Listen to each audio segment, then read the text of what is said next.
ನಮಸ್ಕಾರ ರೀ. ನಮ್ಮಂದಿಗೆ ನಾವು ಇವತ್ತ ಬಿಜಾಪುರದಲ್ಲಿರುವ ಸಾಟ್ಕಬರ್ಗ್ ಬಂದೀವ್ರಿ. ಬಿಜಾಪುರದ 2ನೇ ಅಲಿ ಆದಿಲ್ ಶಾನ ಸೇನಾನಿ ಅಫ್ಜಲ್ ಖಾನ ಯುದ್ಧದಲ್ಲಿ ಸೋಲ್ತನನ್ನು ಬಯಕ ತನ್ನ 63 ಹೆಂಡತಿಯರನ್ನ ಇಲ್ಲೇ ಕೊಂದಾನಂತ. ಹೌದು, ಇದ್ರ ಬಗ್ಗೆ ತಿಳ್ಕೊಳ್ಳೋದಕ್ಕಿಂತ ಮುಂಚೆ ನಮ್ಮ ಇನ್ಸ್ಟಾಗ್ರಾಮ್ ಮತ್ತು ಯೂಟ್ಯೂಬ್ ಚಾನಲ್ ಫಾಲೋ ಮಾಡ್ರಿ.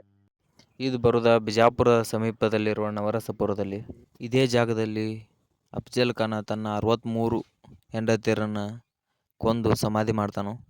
1659ರಾಗ 2ನೇ ಅಲಿ ಆದಿಲ್ ಶಾ ಶಿವಾಜಿ ಒಡನೆ ಯುದ್ಧಕ್ಕೆ ಹೋಗಾಕ ತನ್ನ ಸೇನಾನಿಯಾದ ಅಫ್ಜಲ್ ಖಾನಗ ಆದೇಶ ಮಾಡ್ತಾನು. ಜ್ಯೋತಿಷ್ಯದಲ್ಲಿ ನಂಬಿಕೆ ಹೊಂದಿದ ಅಫ್ಜಲ್ ಖಾನ ಹೋಗಿ ಸೂಫಿ ಸಂತಗೆ ಕೇಳಾಂತ್ಲೆ, ನೀ ಯುದ್ಧದಿಂದ ಮರಳಿ ಬರುವುದು ಕಷ್ಟ ಐತೆ ಅಂತ ಹೇಳಾಂತ್ಲೆ ಅಫ್ಜಲ್ ಖಾನ ತಾ ಸತ್ತದಿಂದ ತನ್ನ ಹೆಂಡತಿಯರು ಶಿವಾಜಿಯ ದಾಸಿ ಆಕಾರ ತಿಳ್ಕೊಂಡ ತನ್ನ ಎಲ್ಲ ಹೆಂಡತಿಯರನ್ನು ಕರ್ಕೊಂಡು ಬಂದ ಇಲ್ಲಿರುವ ಕೂಲ್ ಬೌಡಿ ಒಳಗ ತನ್ನ 60 ಜನ ಹೆಂಡತಿಯರನ್ನು ಕೊಲ್ತಾನು. 3 ಜನ ಹೆಂಡತಿಯರು ತಪ್ಪಿಸ್ಕೊಂಡು ಹೋಗ್ತಾರು. ಅವ್ರು ಎಲ್ಲಿ ಸಿಗ್ತಾರಲ್ಲ ಅಲ್ಲೇ ತನ್ನ ಸೈನಿಕರಿಂದ ಕೊಲಿಸ್ತಾನ ಅವ್ರನ್ನ.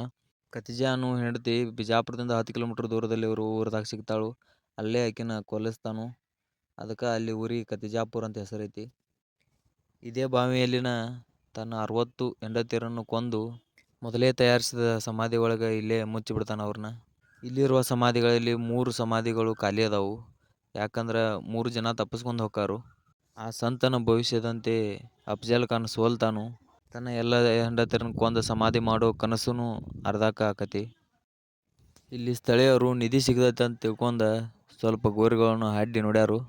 ಇವು ಮಹಿಳೆಯರ ಸಮಾಧಿ ಅಂತ ಹೇಳಕ್ಕೇನು ರೀಸನ್ ಅಂದ್ರೆ ಇವು ಮೇಲೆ ಚಪ್ಪಟೆಯಾಗಿ ಇರ್ತಾವು. ಪುರುಷರ ಗೋರಿಗಳು ಈ ಥರ ಮೇಲೆ ಗುಮ್ಮಟಿ ಆಕಾರದಾಗ ಇರ್ತಾವು. ಇವು ಮಹಿಳೆಯರ ಗೋರಿ ಆಗಿದ್ದರಿಂದ ಇವುಗಳು ಚಪ್ಪಟೆ ಆಕಾರದಾಗ ಅದಾವು.